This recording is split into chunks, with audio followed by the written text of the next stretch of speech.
Good morning दोस्तों। I hope कि आप सब अच्छे होंगे। यूपी एपीओ 2025 का जो प्रीलिम्स का रिज़ल्ट आ चुका है। आप में से बहुत सारे साथियों का हुआ है और बहुत सारे साथियों का नहीं हो पाया है। तो जिन साथियों को हो गया उनको शुभकामनाएं, और जिन साथियों का नहीं हुआ है उन्हें निराश होने की ज़रूरत नहीं है। अभी आपके सामने यूपी जे की वैकेंसी अभी तो नहीं आई है, 3 ईयर डिसीजन के लिए आने वाली है, लेकिन बिहार एपीओ और बिहार जे दोनों एग्ज़ाम पाइपलाइन में हैं। आप इन पर फोकस करिए। अभी एमपी और डीपीओ जिन्होंने डाला है उन लोगों ने उस पर फोकस करें। जो भी आपके आगामी एग्ज़ाम हैं उन पर आप फोकस होकर के करें। डिसअपॉइंट होने की ज़रूरत नहीं है और अच्छे से पढ़ने की ज़रूरत है। कभी कभी चीज़ें जो है एग्ज़ाम में डिलीवर नहीं हो पाती है, तो प्रैक्टिस सेट लगाइए और ये सब करिए। हम यूपी एपीओ पर अभी फोकस रहते हैं। थोड़ा सा जो है यूपी एपीओ मेंस के देख लेते हैं। जो भी बच्चों की क्वेरी है या जो भी हमसे मदद हो सकती है उसको करते हैं। यूपी एपीओ की जो है बात करें मेंस में, आप सबसे पहले तो देखिए आप लोग चैनल को शेयर कर दीजिएगा या सब्सक्राइब भी कर लीजिएगा। इससे आपको जो भी वीडियो हम डालेंगे या जो भी कंटेंट डालेंगे आपको मिल जाएंगे, क्योंकि शॉर्ट वीडियो की फीडिंग तो ठीक है। शॉर्ट वीडियो में जो है 2-3 मिनट में बहुत सारी बातें नहीं हो पाती है, तो इसलिए जो है एक डिटेल्ड वीडियो बनाना पड़ता है। और डिटेल्ड वीडियो में जो है आपको तभी वो मिल पाता है जब आप सब्सक्राइब किए रहते हैं, तभी नोटिफिकेशन मिल पाता है। तो ये यूपी एपीओ मेंस की अगर बात करें तो ये अभी अगर देखें तो 55 से 56 दिन, जैसा कि 28 जून को एग्ज़ाम है। 28 जून से अगर स्टार्ट मान लें, 29 जून से मान लें, तो भी जो है 55 से 56 दिन आपके पास है। 55 से 56 दिन केवल और केवल। और इसमें भी 5 से 6 दिन ऐसे होते हैं जब काम करने का मन नहीं करता, पढ़ने का मन नहीं करता, कोई काम आ जाता है तो जिसकी वजह से डिस्टर्बेंस हो जाता है। XYZ कोई भी पर्सन हो, तो एक मोटा मोटी देखें तो केवल और केवल 50 दिन मैक्सिमम है ये। इससे मिनिमम हो सकता है लेकिन इससे ज़्यादा नहीं हो सकता है। आपके पास अभी जो पूरा एपीओ मेंस तैयार करने के लिए है वो 50 दिन, एकदम 50 दिन है, इससे कम ही है। दूसरी चीज़, सिलेबस की बात कर ले तो सिलेबस जो है कम नहीं है। सिलेबस कहने को आपके पास 5 सब्जेक्ट है, 5 पेपर है जो है, लेकिन एक्चुअल में 5 पेपर ना होकर के वो 6 पेपर है। क्योंकि जैसे ही आप एक पेपर में जीएस और इंग्लिश देखते हैं, जीएस है और इंग्लिश है, तो ये एक्चुअल में 2 पेपर हैं। और हालांकि कंबाइन करके जो है 50-50 नंबर का कर दिया है, लेकिन जो जीएस और इंग्लिश ये 2 पेपर हैं और इसके लिए आपको पढ़ना पड़ेगा। इंग्लिश भी पढ़ना पड़ेगा और जीएस भी पढ़ना पड़ेगा। इनके सोर्स की अभी मैं बात करूंगा। दूसरा पेपर जो है हिंदी का है। ये नंबर गेनिंग सब्जेक्ट है। हिंदी से आप बहुत अच्छे नंबर गेनिंग कर सकते हैं और आप इसकी उम्मीद ही नहीं लगा सकते कि कितना ज़्यादा नंबर इससे जो है गेन किया जा सकता है। आप 60 नंबर भी ला सकते हैं और 90+ नंबर भी हिंदी में आए हैं। मार्कशीट मेरे पास है जिनको मिले हैं हिंदी में नंबर।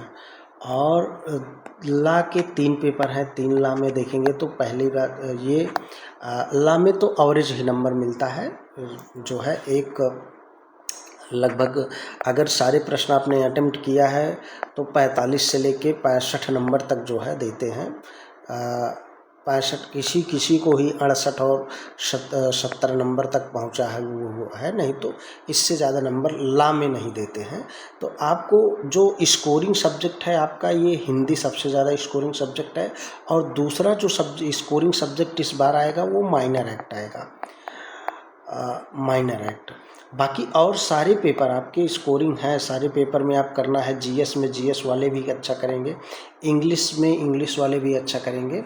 तो 5 पेपर हैं, इन 5 पेपर का मैं पहले सोर्स बता देता हूँ। अगले 3 ला पेपर की बात कर लूँ। पहले 3 ला जो पेपर हैं, एक आपका केवल और केवल बीएसए है जो 100 नंबर का होगा, भारतीय साक्ष्य अधिनियम जो बन गया है। दूसरे में आपका रहेगा बीएनएस रहेगा और यूपी पुलिस रेगुलेशन एक्ट जो रहेगा वो रहेगा, पुलिस एक्ट रहेगा। ये जो एक पेपर है वो उसमें ये सारे रहेंगे।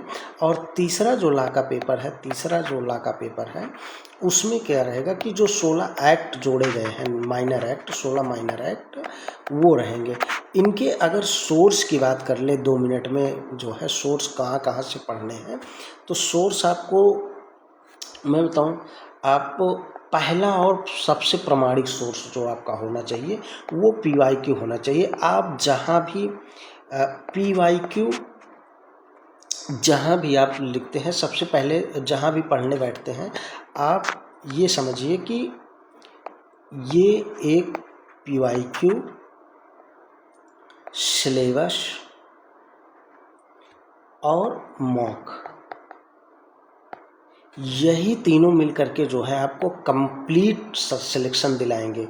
अगर इन तीनों में आप कहीं एक भी छोड़ दिए तो आप सिलेक्शन से, चयन से बाहर हो सकते हैं। आप PYQ, सिलेबस और मार्क जहाँ भी आप पढ़ने बैठते हैं वहाँ कोशिश करिए कि आप सिलेबस आपके सामने होना चाहिए।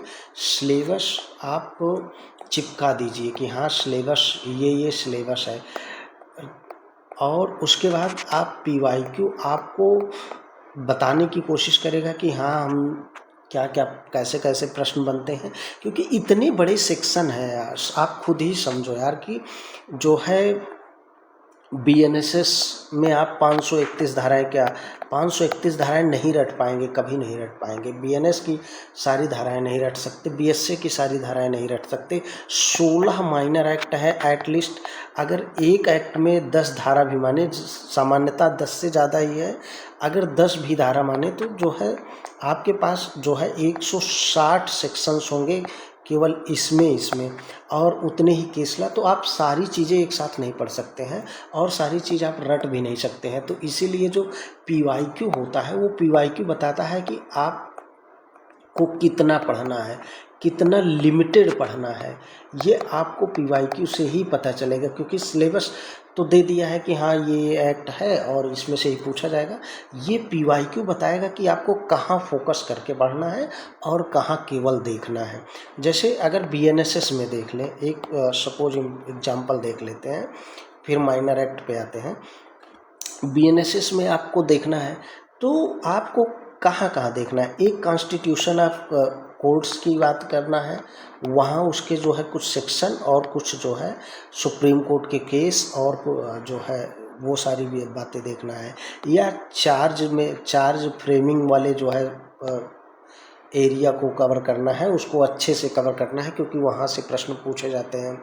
और ट्रायल कैसे बीसीएट होगा, कैसे जो है नहीं बीसीएट होगा, वहाँ पर उसको देखना है। ट्रायल, सम्मन ट्रायल, समरी ट्रायल, इन सबको देखना है उनके जो है। तो ये एक मोटा मोटा एरिया होता है जहाँ से आपको जो पढ़ना होता है। अब अगर सारे पढ़ने लग जाएंगे तो सारे तो पढ़ नहीं पाएंगे। दूसरी चीज़ माइनर एक्ट की बात करें तो अभी जो है माइनर एक्ट के जो 16 माइनर एक्ट हैं, इनका कुछ पब्लिकेशन ने निकाला है, क्वेश्चन आंसर फॉर्म में निकाला है, क्वेश्चन और आंसर फॉर्म में। तो उसकी आप बुक ले सकते हैं या आप AI की मदद ले सकते हैं, गूगल की मदद ले सकते हैं, जहां पर इनके केसला मिल जाएंगे, की प्रोविज़न मिल जाएंगे। हम भी जो है यहाँ पर माइनर एक्ट को पूरा कवर करवाएंगे। मेजर एक्ट को कवर करवाएं या ना करवाएं, लेकिन माइनर एक्ट को यहाँ पर पूरा कवर करवाएंगे जितने भी हैं, क्योंकि एक दिन की एक क्लास है, उसमें ज़्यादा पढ़ने नहीं है। फॉर एग्जांपल अगर जैसे यूपी गुंडाज एक्ट को देखो, यूपी गुंडाज एक्ट हो गया है, यूपी काउ स्लॉटर एक्ट हो गया है, या डाउरी एक्ट हो गया है, जो डाउरी प्रोविशन एक्ट हो गया है। अगर इनको देखें तो ये छोटे छोटे सेक्शन हैं, लेकिन इनको पढ़ना पड़ेगा। इनको जो है सब का पूछे जाते हैं प्रश्न, प्रॉब्लम बेस बना करके पूछ देगा और इनके की प्रोविज़न पूछ देगा। तो सबसे पहले क्या पढ़ना है, कोई भी माइनर एक्ट है आपको 2 चीज़ें उसमें पढ़नी है। एक उसके ऑब्जेक्ट को पढ़ना है, दूसरा उसके कुछ 3 से 4 सेक्शन हर माइनर एक्ट में महत्वपूर्ण है, उनको पढ़ना है। जैसे for example cow slaughter act ले लेते हैं। काऊ स्लॉटर एक्ट यूपी का है, 1955 का है, अमेंडमेंट 2020 में हुआ है। तो इसको अगर ले लेते हैं तो ये इसमें क्या क्या पढ़ना है, इसमें मात्र क्या पढ़ना है कि काऊ स्लॉटर जो एक्ट बना इसका ऑब्जेक्ट क्या था। देखेंगे ऑब्जेक्ट तो आपको एक ब्रीफ हिस्ट्री पता होनी चाहिए ऑब्जेक्ट के पीछे, कि जो कॉन्स्टिट्यूशन ऑफ इंडिया है, कॉन्स्टिट्यूशन ऑफ इंडिया का जो आर्टिकल आप 18 देखेंगे, वो उसके पहले एंशियंट में भी उसकी एक ब्रीफ हिस्ट्री देखेंगे। तो एंशियंट में जो काऊ प्रोटेक्शन एक्ट के लिए जो है आंदोलन वगैरह थे, और भी उसकी मान्यताएं हैं, कुछ वैदिक मान्यताएं हैं। विवेक यादव के केस में जो है इलाहाबाद हाई कोर्ट ने बहुत डिटेल दिया है। विवेक यादव का एक केस काऊ स्लॉटर का है, आप देखिएगा उसमें बहुत डिटेल में दिया है एक ब्रीफ हिस्ट्री को जो है। आप तो 3 से 4 केस, केवल 2-3 सेक्शन है, जैसे सेक्शन 3 है, सेक्शन 5 है, सेक्शन 5A है, 8 है, 9 है, इतना ही पढ़ना है काऊ स्लॉटर एक्ट में। कुल मिला के 5 सेक्शन, इससे ज़्यादा नहीं पढ़ना है। इसी तरह जो है जो यूपी गुंडा एक्ट है उसमें भी कुछ सारे सेक्शन पढ़ने हैं, डाउरी एक्ट में जो है कुछ पढ़ने हैं। तो ऐसे ही मात्र कुछ सेक्शन पढ़ने हैं, ज़्यादा नहीं पढ़ना है। शॉर्ट वीडियो में बताया नहीं जा सकता है, अगले जो भी वीडियो आएंगे वो लॉन्ग वीडियो ही आएंगे, कम से कम 10, 12, 15 मिनट के एक क्लास तो होगी ही, इससे कम में नहीं बताया जा सकता है। और दूसरी चीज़, आप किसी को भी शेयर कर देंगे तो हो सकता है उसको मदद मिल जाए इसमें जो है। हिंदी की बात करें, जो है कहाँ से करें, हिंदी कहाँ से करें, तो हिंदी जो है आप कवर कर लीजिएगा यूपी पीसीएस का यूथ पब्लिकेशन का साल पेपर ले लीजिएगा, यूपी पीसीएस मेंस का। तो केवल और केवल प्रायवाची और अनेकार्थी 2 चीज़ें आती है उसमें, यूपी एपीयू मेंस में, जो पीसीएस में नहीं पूछता है। ये दोनों चीज़ें छोड़ करके आपको यूपी पीसीएस मेंस जो यूथ का है साल पेपर, उससे सब कुछ मिल जाएगा, उससे बाहर एक भी प्रश्न आपका नहीं जाएगा, ये मैं अपने अनुभव से कह सकता हूँ। और दूसरा, आपका जीएस कहाँ से कवर करना है, तो जीएस देखिए, जीएस आप जो छोटी छोटी चीज़ें हैं वो पीवाईक्यू से पहले से ही लिख करके रख लीजिए, जैसे जो खेल वाले मामले हैं या और सारी चीज़ें, ग्लोबलाइजेशन वगैरह है, ये कुछ एक आध पॉइंट हैं। दूसरा, घटनासार ले लीजिए, अभी जो नया वाला आया है उससे आपके करंट के जो टॉपिक होंगे और करंट की जो घटनाएं हैं करंट से जोड़ करके ही देगा, क्योंकि अब जीएस 50 नंबर का हो गया है तो बहुत ज़्यादा नहीं देगा। लेकिन यह है कि पीवाईक्यू से आप जो है काफ़ी चीज़ें कवर कर सकते हैं, और कुछ घटनासार से जो नवीनतम घटनाएं चल रही हैं उन पर जो है उनसे संबंधित चीज़ों को पढ़ करके आप जो है कवर कर सकते हैं। इंग्लिश का सिलेबस आयोग ने अभी कुछ दिया नहीं है, तो इंग्लिश का सिलेबस ये मान के चलिए कि जो प्रेसी राइटिंग वगैरह है, वन वर्ड सब्स्टिट्यूशन है, ये सारी चीज़ें आपको जो है देगा।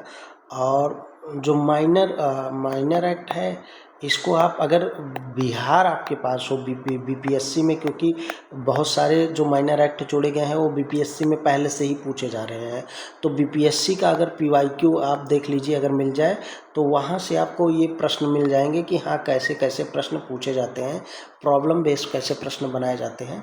तो इस वीडियो में इतना ही, बाकी डिटेल्ड वीडियो आती रहेगी। टेलीग्राम आप जो है टेलीग्राम चैनल है यूपी एमपी जुडिशरी क्लासेस के नाम से, आप वहाँ से जो है देख सकते हैं। बाकी और जो भी क्वेरी हो आप कमेंट बॉक्स में लिख दीजिएगा, तो उसका समाधान किया जाएगा और बताया जाएगा। Thank you for watching. बाकी जो भी है हम लोग मिलते रहेंगे और देखते रहेंगे क्या